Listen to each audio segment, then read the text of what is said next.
Good evening, everyone. Thank you so much for joining us for the virtual launch of over here, The Last Trial by Scott Turow. The reason I'm looking over there, that's my advanced reading copy because the copies that, oh look, one from Scott. Yay. Hi. So nice of you to have a copy and to join us. Scott signed copies for us, and they are on their way to us, and they probably will be here at the end of the week. So if you're interested in an autographed copy, now's your chance to buy one. So that was my sales pitch. Anyway, congratulations, Scott. This is how many books? I forgot to count. 14 books, 12 novels. So, yeah, it's starting to be a career. I am holding up my favorite of all your books. It's Yeah. still my favorite. 50 years, 50 plus years later now, because it was Yeah, 40 1970, plus, yeah. right? And I think the story of how you came to write it is fascinating.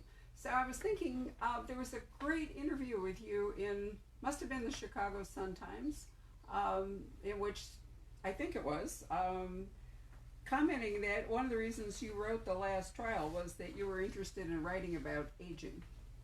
Yeah, for sure. But I thought it might be fun to talk for a few minutes about beginnings because that's something I think as we get older we dwell on more and more. You and I have some oddly interesting parallels in our lives. You were born in Yes. Chicago. I'm born in Yes. Evanston. We both went to New Trier. Yes. I think I was probably, let's see, I was class of 58. So what am I, a decade ahead of you? Not quite, but I was class of 66. So New Trier, I thought, was a high school that functioned in a higher level than we might often assume high schools do. We both got a really great general education. Yeah, I had my gripes about being a student at New Trier, which had to do with my parents moved out of the city of Chicago when I was a freshman at New Trier. So I never fit in socially, and that was unappetizing. On the other hand, and I remember walking out of the school thinking, I will never set foot in this place again, and then sent 3 children there, all of whom, by the way, have their gripes with New Trier, but they do a phenomenal job of as a public high school, just incredible. And I think, frankly, the level of preparation is even more unusual today than in our era. And I know my kids were all really good students and went to, very good schools, 2 to Stanford, 1 to Amherst, and none of them felt that they were underprepared when they got to those places, and often better prepared than their colleagues. So that is the big plus of New Trier is the education. It is still a place woefully lacking in diversity, and that goes back to our days there. And in fact, Barbara, it is probably, if you want to talk about race, that is African Americans less diverse than when we were there. So and my kids all ended up objecting to that. They didn't think they had been educated in the real world. Well, I can't argue with that. I think my experience at the end of the 50s, there's a tremendous divide between the end of the 50s and the 1960s. My husband Yes. is 5 years younger than I am, and truly, in many ways, he relates better to my kids than he does to me because I'm serious. He's a real child of, the late 60s. And I still remember the first time my younger daughter met him, she looked at me, he was shaving his head, he had a pearl earring, he had a tattoo or whatever it was. And Susan looked at me and she said, Mom, if I'd brought him home, you wouldn't have let him in. But anyway, I'm always conscious of that divide. But I think you're right. In the school of life, it may have been lacking, but in terms of academic preparation, they did a fabulous job. So, Yeah, and they still do, and they deserve tremendous credit for that. so you went on to Amherst, and then you went to Stanford on a Stegner Fellowship. I went straight Right. to Stanford, and Wallace Stegner, I have to say, was the literary giant of the campus. He was like an especially tall person walking around. at Stanford. And and then I went off and eventually wound up reading the law in Virginia. I don't know if I ever told you that. Um, Uh, you say reading the law? Are I you did. being? I did. No, I'm really serious. I got there in various byways. I went back to North. I had a couple of master's degrees, and when I got to Virginia and was married to a lawyer, they thought that I'd been in school long enough, and so I was still able to do the Virginia Bar Attorney Apprentice Program. Wow, wow. You know, I think you told me that a few years ago when we were together, but I had, because it's now starting to ring a bell. But you are part of a very, very small breed in the United States who read the law, um, which is what they call it when you didn't go to law school. It goes without saying that the ABA has tried to stamp that out because they want to have control over the law schools. But that's a really neat credential. Well, I brought it up for this reason, not to talk about me, but I still remember because I was in that program, the judges were allowed to qualify me to do anything they thought I was capable of doing, even though I hadn't graduated from law school. And there was no public defender program in Southwest Virginia, so I was incredibly popular because I worked for free. And I was so proud. I came out of court in Abington and I had won an argument, a motion against another attorney. And I remember he looked at me and he said, "Great job." And he said, "But you're never going to be a great lawyer." And I thought, that was so mean, you know? And then he looked at me and he said, "You're never going to be a great lawyer because you're not in love with the law." And Hmm. I will tell you, Scott, that I have thought about that over the years, wondering what he meant. It's one reason I have a bookstore and didn't take the Arizona bar exam when I could have gone to law school here and did it. And I am so grateful to you for the last trial because on reading it, I finally understood what he meant. Hmm. You are a person who really is in love with the law, and Sandy Stern is a person who is really in love with the law. And I don't think I ever really got it till I reread your book this afternoon. Huh. Well, that's a nice remark. It's where the New York Times review today ends about Stern, that his lofty appreciation of the law. Can we go back for just 1 second, though? I certainly want to talk about my book, but I can't let the mention of Wally Stegner pass by um, without saluting Wally and Dick Scowcroft, who was his successor as director of the Writing Center, and then Nancy Packer, who succeeded Dick. They were all enormous influences in my life as a young writer. And Wally, who really was a great eminence and was, however you define it, a major American author and still beloved of millions of readers. He was, in many ways, an incredibly humble, incredibly decent man. And, he was a loyal friend to me till the end of his life. And he just, he had a very simple approach to writing in the sense that he refused to be glamorous. He refused to glamorize it. He didn't hold with, bohemian theories about creativity or, the poet is the antenna of the race. It was a job, he taught us. And if you don't put your butt in the chair every day and write, you're never going to finish a novel and you're not doing your work. And as simple as that sounds, it was a remarkably important lesson, especially to give to a bunch of young writers who are still thinking that there's some magic that they want to, get in a bottle. But anyway, so I'm very indebted to Wally. But So there you were anyway, teaching English, doing English instruction at Stanford and working on the great American hippie novel, right? yeah, right. And I finished the Great American Hippie novel, and it was a little too late for the Great American Hippie novel. It was 1974 by then. America was really sick unto the point of death with hippies. Nixon had stomped George McGovern in the 1972 election, and at that point the 60s were kind of over. It was clear that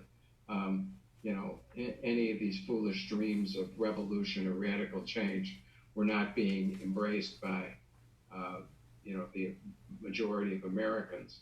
And that was very depressing to me, although, of course, those of us who didn't like Richard Nixon got our comeuppance within the next 19 months as, his presidency unraveled in Watergate. But because the great hippie novel was not finding a lot of customers in New York, that is to say, 0 of the 23 publishers who read it, I had to think about, what else I was going to do with the time that I wasn't writing. And I did not want to become an English professor. I had blundered into that. I had nice opportunities in the academic world, but I didn't. I just didn't want to do it. And I started to say, well, what are my alternatives? And somewhat shocking to me, I found that my friends who were practicing law were doing stuff that I thought was fascinating, especially the ones who were doing criminal law. I remember going up to Washington State to visit my friend Jay Rich, my college roommate and still dear friend, and he had a job as a King County district attorney. And I remember watching him. He was trying just simple little misdemeanor cases to start, and literally reading his questions out of a script that he'd been given. But I still thought it was incredible and dramatic. And so I began to think, well, law school? And, my dad hated lawyers. I really didn't know any lawyers, had no idea what they did. But the more I learned, the more fascinating it seemed to me. And so I decided to do it and ended up with a contract to write that book you held up before one out. Well, I felt that was the genesis of One L so interesting to me, but because the great American hippie novel didn't work, and you got a publishing contract to take it to law school, and wrote this wonderful, it's called A Turbulent True Story of a First Year at Harvard Law School. And you can imagine when I read it, when you published it, I think it was, 77? 77. Right. That my own experience having, reading the law was, I just couldn't imagine law school. And said, yeah. you were the window to it. And part of me went, thank God I'm not there. And part of me went, I really wish I could have had that experience because you brought it to life so amazingly. And you've written a new afterword to it. Do you think it's still relevant? I think there have been a lot of changes to legal education. But the one part of it where 1L captures an essential truth is that virtually all law students experience law school as a kind of identity crisis because, the approach to the law is to change the way you approach problems, to replace intuition with reason and articulation, to challenge values, and a lot of people experience that and the fact that they've got to master a new vocabulary as being a fundamental change to the way they are in the world. And because law school compresses that experience so much into the first year, there's something especially dramatic about that and even painful. And even though professors engage less often in the kinds of harsh interrogations that were common in some of my law school classrooms, I don't think it's acceptable anymore for a professor to deliberately humiliate a student, which was certainly common when I was a law student. People still, even in gentler times, experience the same sense of not knowing exactly who they are partway through that first year. And because of that, 1L remains current. It's 43 years now. The book is still in print, as you're holding up the most recent edition proves. And it, I was, for the 40th anniversary, I was invited back to Harvard Law School, and I went. And, no matter how much people want to say that things have changed, they were in their third week in school then. And among the 1Ls that I met, there was a lot of naked panic. And I remember a young man I'd gotten to know in Chicago, and had helped a little bit. He apologized that he couldn't come to my presentation because he had a legal methods paper due the next day, and he was just in a state of high anxiety about it. He couldn't do anything but work on that paper, and I understood. He was just where I was 40 years before.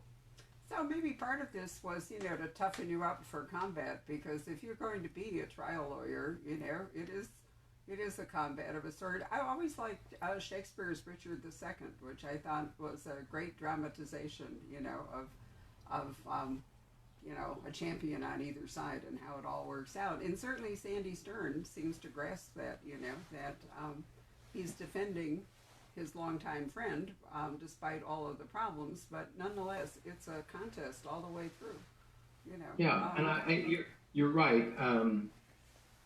I think, Stern believes in the law. Oddly, Barbara, this is the first time I've asked myself if Sandy Stern believes that the adversary system, which is what we call what goes on in the courtroom, is the best way to come at the truth. He probably does more than I do, but I'm not sure how he feels about that. So that means that you've asked a really interesting question. Sorry, I was just going to say, I found quite a lot of ambiguity into him. I thought, he took time out in the middle to have lunch with his client and his client's wife and let that reframe some of what he was thinking about. He wasn't about winning at all costs. He was more about, trying to get to the truth of the matter and do the best he could for his friend, but also for the other people concerned. And I thought he played him up against the unscrupulous personal injury firm really well. Yes, personal injury lawyers, many of them are great, but some of them, in fact, do ambulance chasing, or in this case, in your book, take it even further down the road. The particular personal injury lawyers, and in this case, maybe what they're chasing is a personal jet, but they're very successful, but quite underhanded, and particularly in the way they acquire cases, which is the sort of real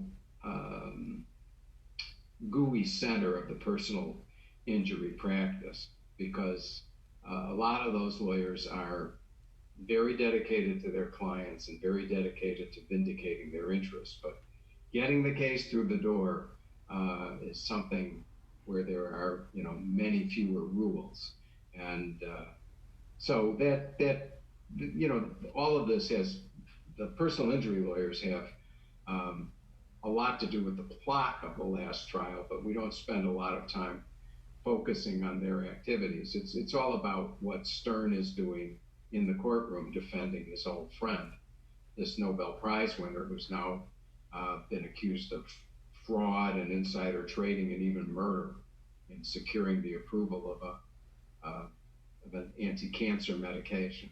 So as Sandy has resolved that this will be his last trial, one of the first, I didn't think it's a spoiler, one of the first things he has to face is the fact that his daughter, Marta, whom he thought was going to carry on with the Stern firm, forever, she's a generation younger, clearly she's his daughter, but she is also going to retire. So Yeah. the question I started to ask myself was Marta in love with the law the way Sandy was in love with the law because she was going to walk away from it? Yeah, I think Stern concludes, and let me back up for 1 second to say the point where Martha Stern tells her father that she is going to retire. Novelists always talk about how the characters have a life of their own and they can surprise you. When Martha Stern announced that she was going to retire, I found my own jaw dropping because I had not even considered that possibility. And it leads Stern to think about the fact that her commitment to the law um, has been great, but at the end of the day, I would say Marta loves her father more than she loves the law, and her joy in the practice of law has been, despite the fact that she's been very, very good at it, uh, but her joy has really been in being able to practice beside her father for 30 years, and now that she's in her late 50s and uh, she's married to a guy who's been very successful financially, and her mom was flat out rich and left her money. She's at the stage in her life where she says, what do I need this for? The deadlines, the consuming anxiety of trying cases. I've done it. I got nothing left to prove to myself, and I'm I'm not going to do it anymore. And probably the hardest part of that decision is telling her father, which she does right at the beginning of the last trial. And so the last trial is not only Stern's last trial, but also the last trial for the law firm of Stern and Stern, since Marta is also going to ride into the sunset like her dad. Well, we can get to a little ray of hope for the future, but I wanted to circle back to what I was talking about originally about beginnings. So you spent time in California, you spent time in the East twice, in Amherst and Harvard, but you came back to Evanston, Chicago to practice law.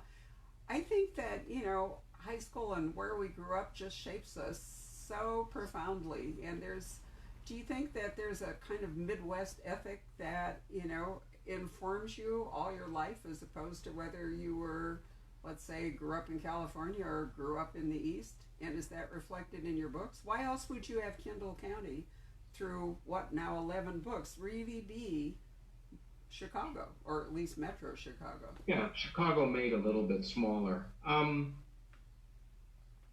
You know, I have found Chicago to be a fantastic place, both to have raised my kids and to have practiced law.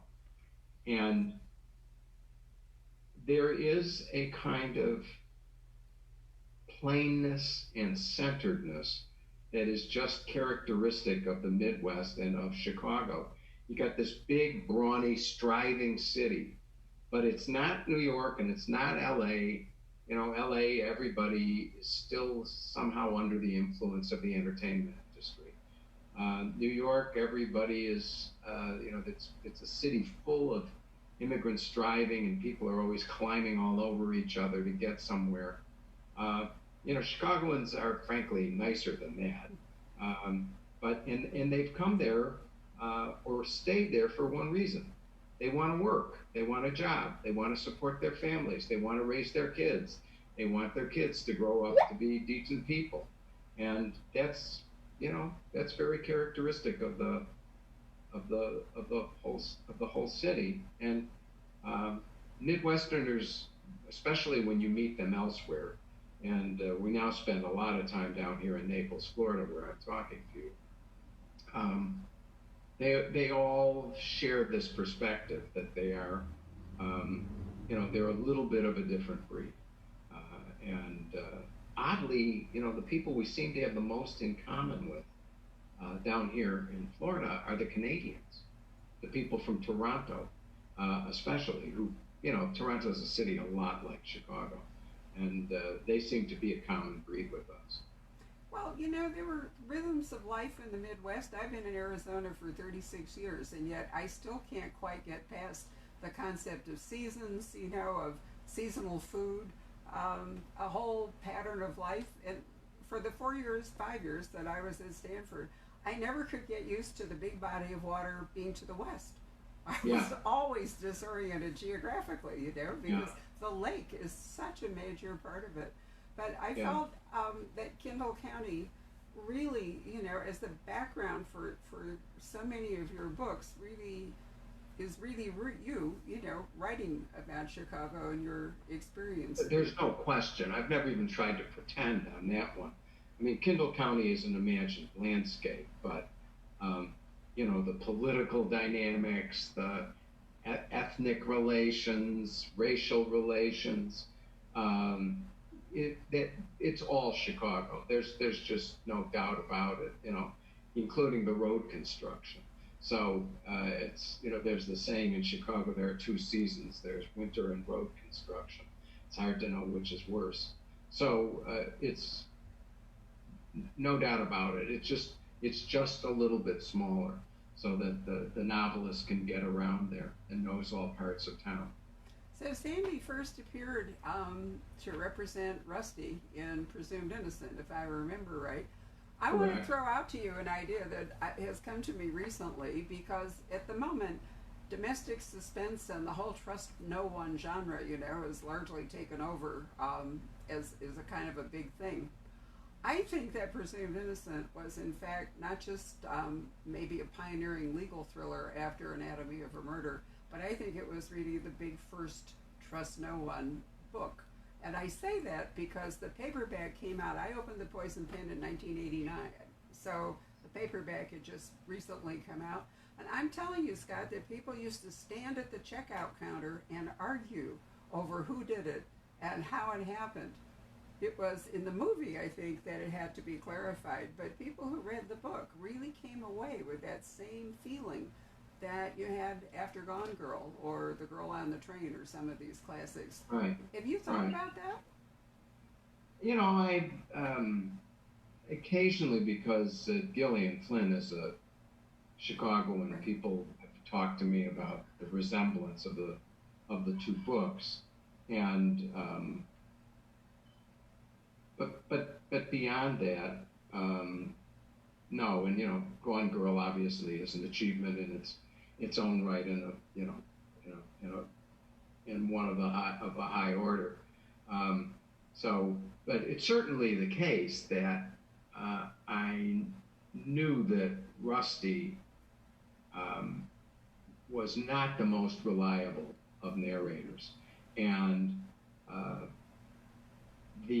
I thought personally that the reason for that was that he was, as he is, you know, as he still is 20 years later in Innocent, he's somewhat self-deceived, and maybe to a greater extent than is true of most people. So he doesn't quite see things clearly. He doesn't see his wife clearly. He doesn't see his marriage clearly. And, you know, he misperceives his boss at work, you know, Raymond Horgan. You know, and as I said, 20 years later in Innocence, he's still the same guy. But I hadn't quite thought of it as as Trust No One being a genre. But I'm interested in that observation. I didn't think it was a genre when you wrote it, but it's become one. And now, reflecting back, I realized that how important Presumed Innocent was in that development. How do you feel about? There's a new movie version of it being done, right? There is. I'm not. The plan is for a streaming series. I'm not at liberty to say any more than that. So we'll see how that goes. I like the people who are involved in it, and the one thing I will tell you that has been really weird, Barbara, is that 3 different people have come to me in the last 4 months, really respected people in the entertainment industry, all with the idea of reprising Presumed Innocent as a streaming series. So I guess its time has come, and we'll see how it works out. Well, it was a tremendous bestseller, but I think it will be interesting to see how people react to it now when, there are many more books with unreliable narrators and so forth than at the time. And I was glad to see that you mentioned Anatomy of a Murder, as a precursor to Presumed Innocent. I absolutely love that book. And do you realize, I thought about it several times, there are hardly any judges that actually write crime fiction or thrillers, but Robert Travers was one. He was an appellate court judge, and I forgot his real name, John.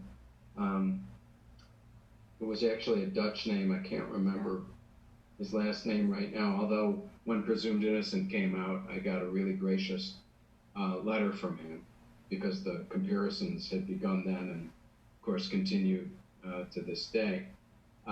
There are a few judges who write. There was a judge named Taurus in New York who wrote a series of crime novels. My friend Jim Zagel, who's a federal judge in Chicago, has written a couple of novels, including a novel called Money to Burn, about a federal judge who masterminds a theft from the Chicago Federal Reserve Bank. But they have a hard time doing it because the Supreme Court doesn't want them, at least the federal judges, publishing books in their own name. So I think you might say they're discouraged. They are. My very favorite is a British author, Cyril Hare, which is a pseudonym for a British judge who, in the 1930s, still rode circuit with trumpeters before him and sat on a woolsack. And it, too, is a trust no one or an unreliable narrator. Francis Pettigrew is the lawyer. It's a fabulous book. It's one of my maybe top 5 favorite mysteries of all time. Cyril Hare? Cyril Hare, Cyrilhare, and it's called Tragedy at Law. So okay. It comes into print from time to time, but I recommend it. Anyway, we've gone all around the barn, but I haven't really given you a chance to talk about the last trials. So we have Sandy, and we have his daughter, and they are up against a federal prosecutor here. And it's a complicated case because it involves potential murder charge. It has insider trading. It requires a lot of medical evidence about, trials. It's incredibly relevant when you think about this rush to vaccine, and then you think about this. I mean, obviously you wrote it long before this pandemic came along, but much of what you talk about is likely very much to come in play right now. Yeah, I mean, just to make the listeners and viewers, to bring them up to speed, Sandy Stern, at 85, is asked by his longtime friend Kirill Pafko, a former Nobel Prize winner in medicine, to defend Kirill against charges that he secured FDA approval of a significant cancer medication called G-Livia, which is frankly very helpful to many cancer patients. But he neglected to inform the FDA at the time that it kills a certain number of them after about a year of use because of acute allergic reactions. And so he's charged with fraud, mail fraud, racketeering, insider trading, and even murder. Sandy is frankly almost gleeful at the notion that at the age of 85, he's going to be able to try yet one more high-profile case. His daughter thinks he's out of his mind, and that because he himself is a cancer patient, that he's not up to the rigors of this. But he feels an obligation to Kirill Pafko because Kirill, in fact, gave him perhaps the first human doses of G-Livia, and it has prolonged Stern's life.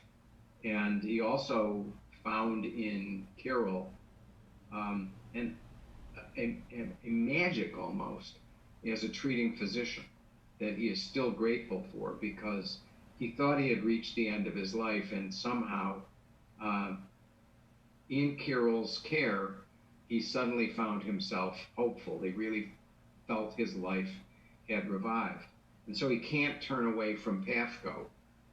And yet, Pafko is not somebody that Stern has ever thought he really knew at the core. And as Stern thinks to himself at one point, becoming someone's criminal defense lawyer is, generally speaking, not the way to improve your opinion of that person. And that certainly proves to be the case with Pafko. At the heart of the government case against him, very earnest, competent U.S. attorney, Moses Appleton, who's also somebody who's appeared before in the stream of Kendall County novels. At the heart, of course, is the FDA drug approval process. Little did I know at the time that it would be as relevant as it is in the midst of what I call the dandemic, because, of course, everybody is, on pins and needles. When will there be a vaccine? What medications moderate the effect of this virus?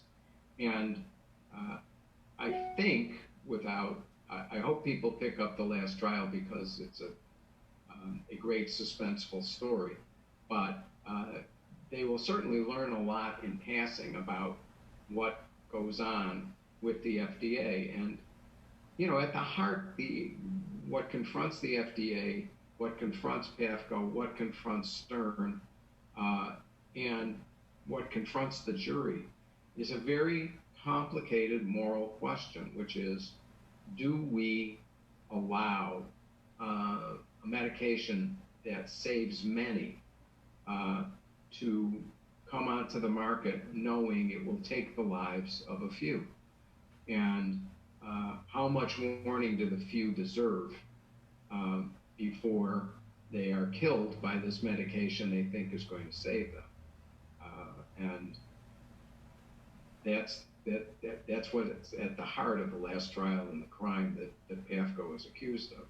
Pafko, of course, says he's innocent. He never did it, which is a challenge to Stern, although he's accustomed to his clients telling him they're innocent, and often proving not to be the case. If you read the Wall Street Journal, they actually had something in it today about pressure to deliberately infect people. I'm hoping volunteers, surely volunteers, with the virus, in the thought that they may be able to speed up looking for antibodies or a vaccine or something. It brushed over all these questions about, what if people die? Are the people running the test then going to be accused of murder? Will there be claims for compensation by victims' families if people die? So forth. All questions you raised in the last trial. Yeah.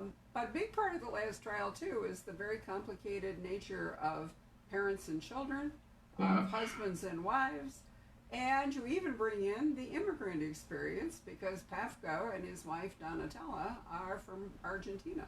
So, yeah, so it's an enormous, there's a tremendous scope in the novel, and you do have to read it, I think, paying attention to all the different threads in it to make any sense out of the way it concludes. Yes, well, that is true. I've never tried to write easy books, and I don't, as the many nice reviews that appeared today have pointed out, and I'll take their endorsement to heart, that this is a page turner. But to get the most out of it, you do have to pay attention to the details. But as you point out, it's as much about families as it is about insider trading or drug trials. And at the core of it are the loves and frictions within Stern's own family. He's now lost 2 wives, and he's taking account of that as his life moves towards its end. He works with his granddaughter, who is, without question, a very difficult young woman. he looks over on the first day of trial with a sense of relief because she's actually come to work. And it wouldn't be the first time that she just didn't show up. Marta, if she had her way, would have fired the granddaughter long before, but the progress of Stern's relationship with his granddaughter, you know, what he ultimately thinks to himself about her, is another of those things that happened unbidden and that I take enormous satisfaction in the last trial. Pinky is a truly wonderful character. I think many of us would love to see her become the centerpiece of a new book. It's certainly what I'm attempting at the moment. Writing in the voice of somebody who's 33 years old, when you are not 33 years old, is a challenge. And of course, if I fail at that, I can go to the third person. But I have this tremendous intuition that if I can master her voice, it will be amusing as hell. Not just to my children, but to me. And I say that because I think she is a person of original perspectives, and her observations on the world will be both funny and winning for readers. So I'm very impressed with the plot that I've dreamt up for this new book, but I shouldn't say much more about it, except that I thought, I was poking away at it, and then I had one of these moments where the hairs on my arm stood on end, and I realized I had the ultimate twist in the book, and I thought it was terrific. We'll see if I can execute. I'm sure you can. Let me check with Patrick to see if we have questions from the audience. Patrick. We do. He does. We do. He said we have a lot, so he's going to come over here so you can hear him. Okay. I don't know about a lot, Scott, but Angie Kim and Hank Philippi Ryan are both watching. Angie's in bed sick, but she just wants me to tell you that I love Scott and his books and totally regard him as the father of modern courtroom dramas. And both she and Hank said that actually reading 1L inspired them to go to law school. So that's nice. Questions? Let's see here. We should stop and, those are both terrific writers. Angie, of course, won the Edgar last week for the best first novel, so we should doff our caps to her, and I'm sure she's, pleased as punch and deserves to be. Miracle Creek is a terrific novel. Okay, moving on. All right. Here's a question about your book, Innocent, which came out some years ago. It says, what was it like revisiting the characters in Innocent after so much time had passed since Presumed Innocent? Was it a challenge to get back into the characters and move them ahead to the current time? Well, first of all, that's an astute question because it's equally applicable to the last trial. After Presumed Innocent, I wrote The Burden of Proof. Stern was the main character. Stern loiters in all of the subsequent novels, and certainly makes a major reappearance in Innocent, where he is yet again the defense lawyer. So this is the second time I've re-inhabited the skin of a character that I, walked with at length many years before. And when Presumed Innocent came out, there were certainly a lot of people who wanted me to write the next Rusty Savage novel. And I didn't want to write, what I regard as the typical series because as good as so many of these series are, the character is essentially fixed in time. They don't age much, they don't change much. They are whoever they are in the first book. And the great challenge of writing the last trial, in which Stern is now 30 years older than when he first appeared, or Innocent, where Rusty was 25 years older, is you're meeting a different person. Rusty Savage in Innocent has gone from, the striving young prosecutor to the chief judge of the appellate court, a great success, in part, ironically, because he was acquitted of a murder that he's widely viewed as not having been responsible for. In Stern's case, he was a great success when we met him. He is now at the end of that arc, and he's facing, he's making peace with his career and the life he's led, and frankly, judging it against his clients, who by, external standards, the memory of history, because he's a former Nobel Prize winner, is certainly going to be remembered, as Stern says, long before, the winds of time have blown away any remnant of the memory of Sandy Stern. And yet he can't simply, dismiss that and give it the back of his hand. And he spends a lot of time taking account of the life he's lived, the women he married, the children he parented, and his long, complex, and ultimately very satisfying relationship with the law, and whether he's given it too much at the cost of the people he's loved.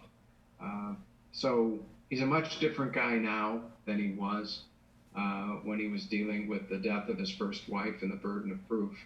And meeting these characters again has not been very hard.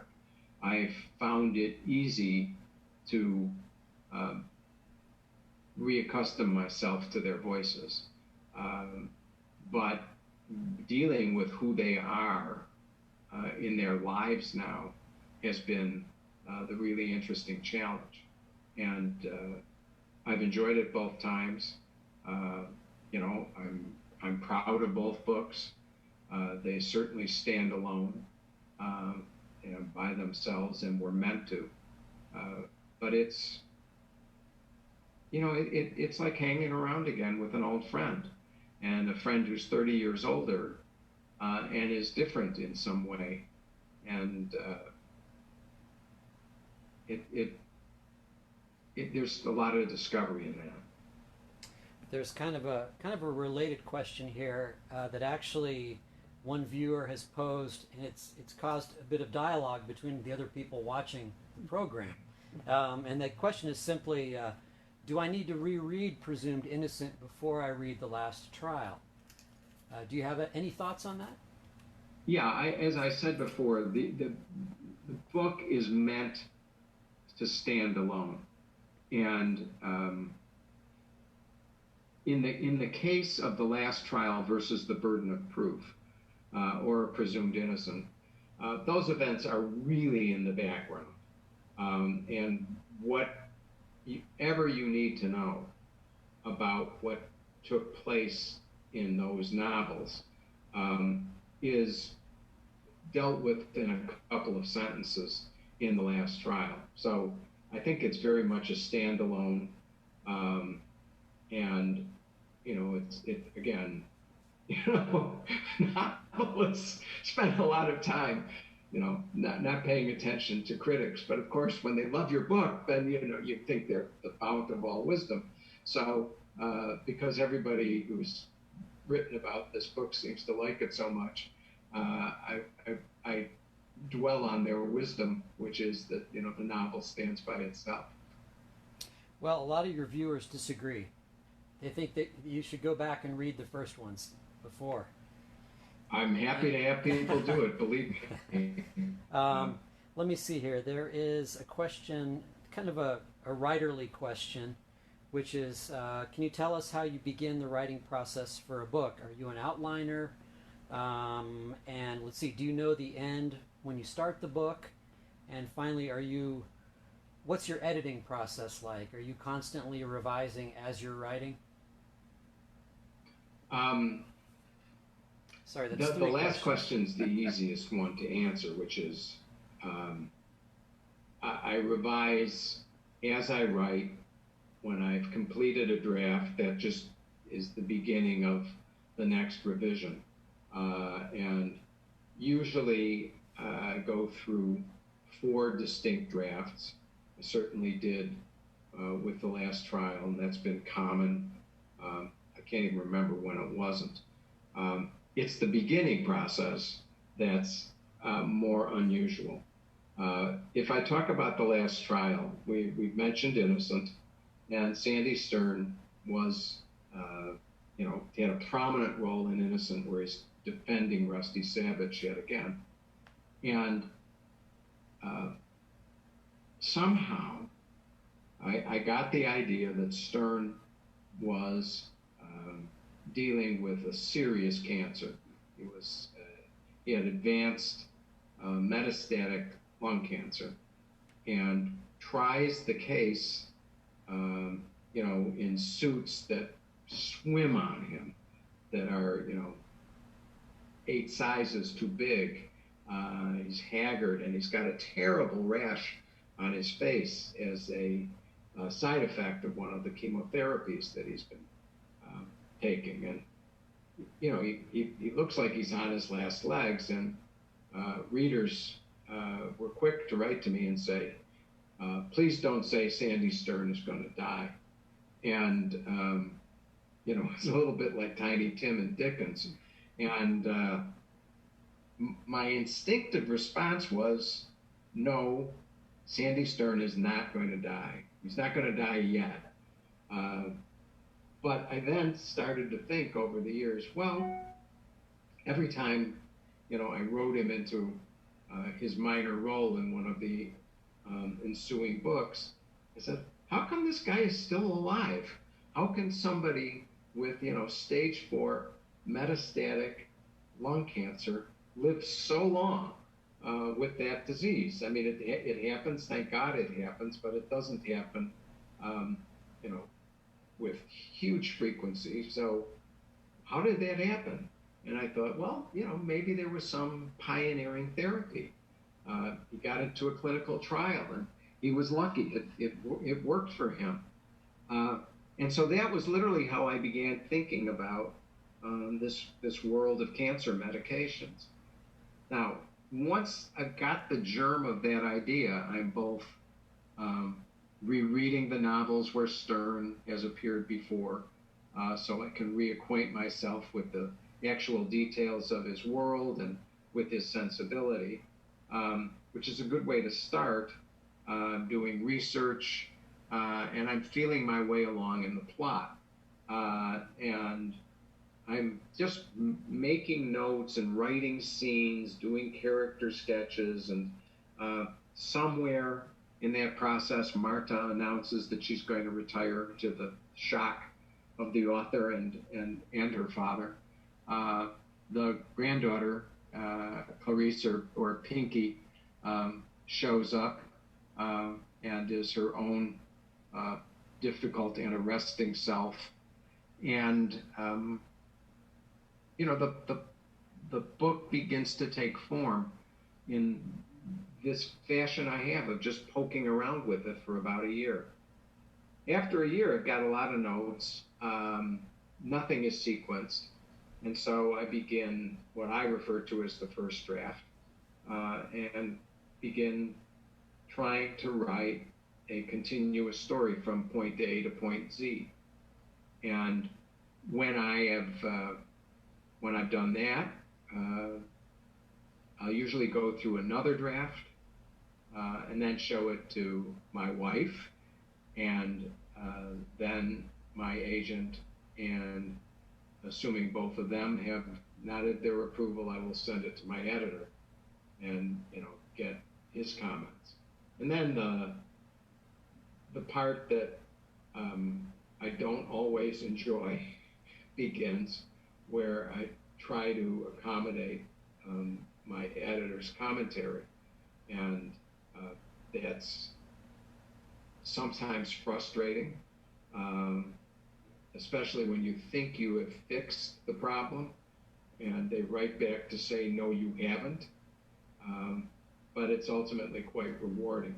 And I both love and hate the sort of niggling with sentences that I do in the last stages, where I try to make sure that every sentence is formed well and avoid word repetitions and question word choices.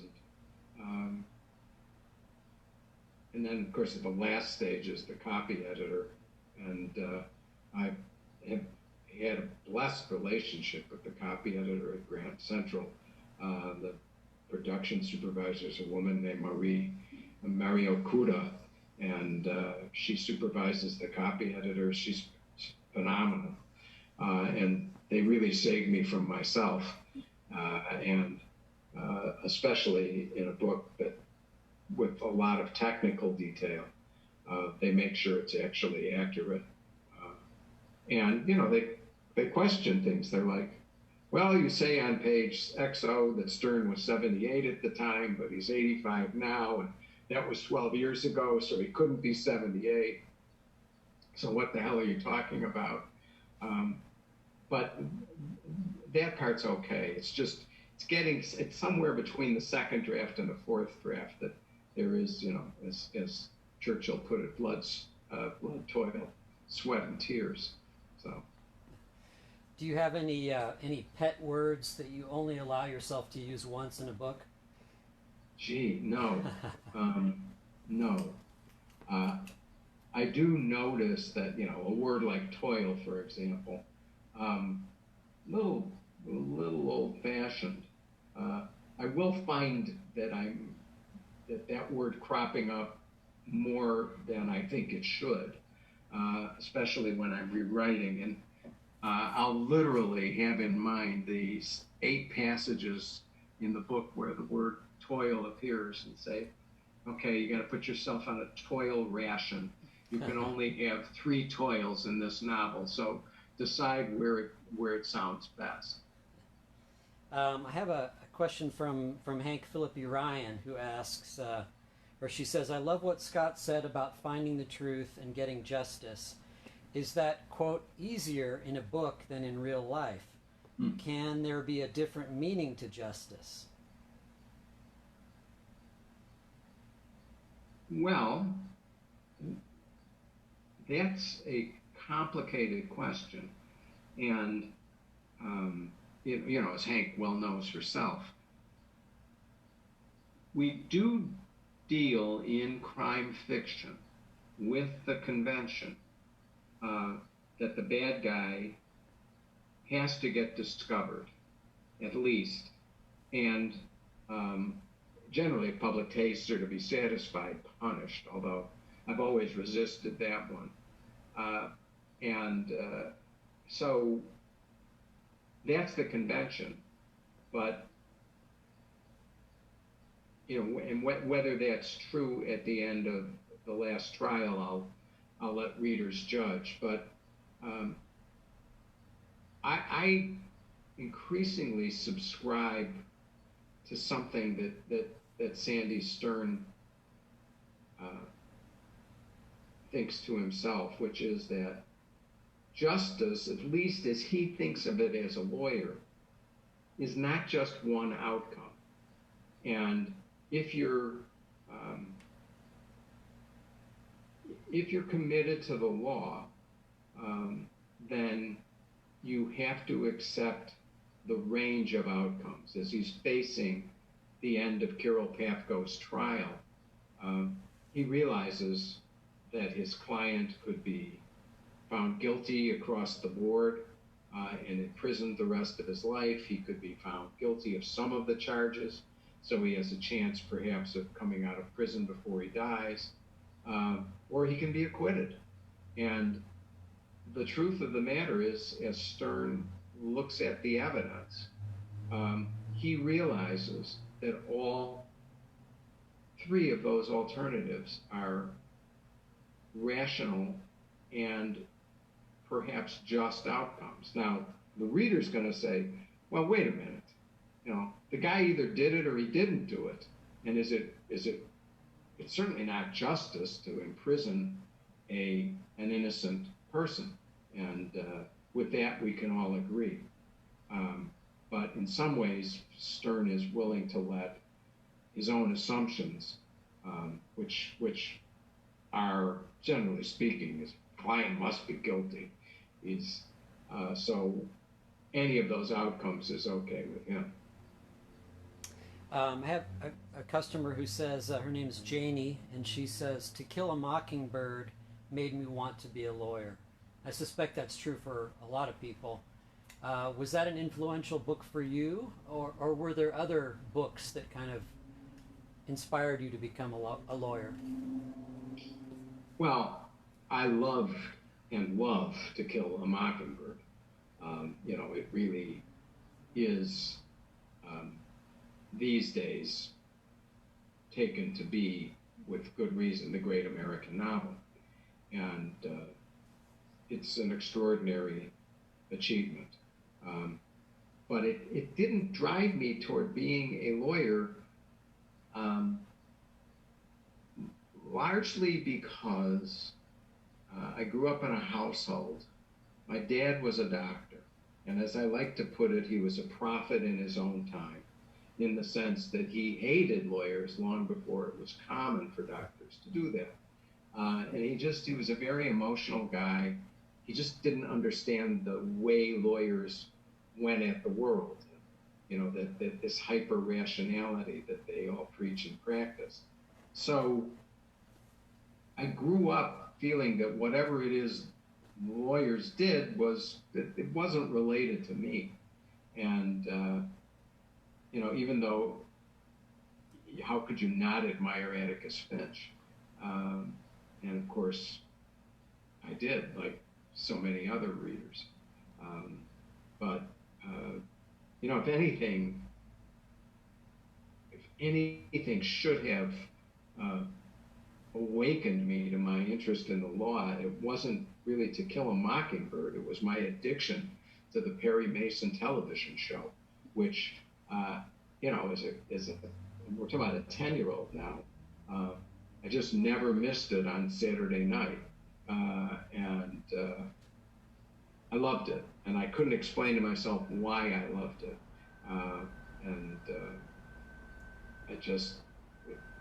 Something about it worked.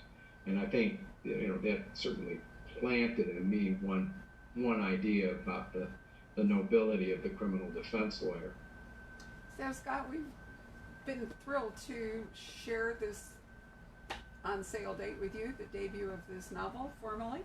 And I realize that in all the characters we've talked about, there is a pivotal character we haven't mentioned who really in many ways holds the whole thing together, and that's the judge, whose personal and ethical dilemmas are fascinating, as well as her control of the trial. And we've seen Sunny before, but in this one, she's really, controlling this trial as best she can, despite all of its complex and diverse elements. She must have been really a joy for you to write. Yeah. People always say to me, which of your characters do you feel closest to personally?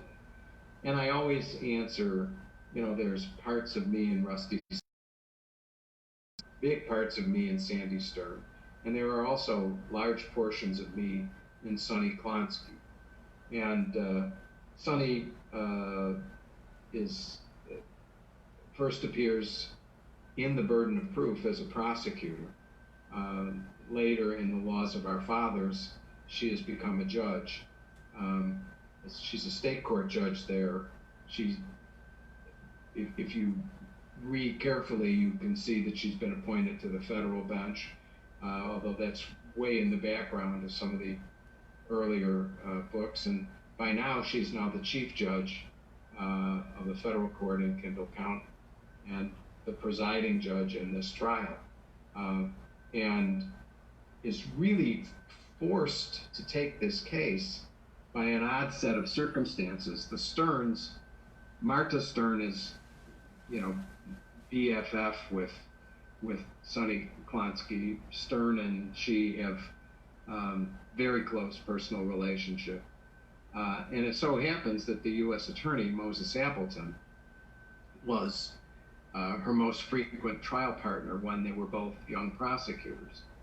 And what's complicated is that Moses is now the U.S. attorney, and she can't disqualify herself from all of his cases because the U.S. attorney is in name the government's only representative in federal court. So he's got an interest in every case.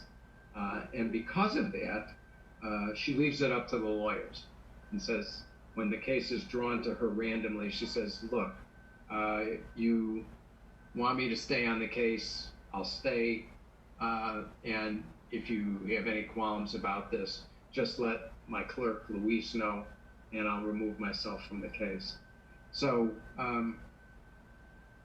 Sonny as a personality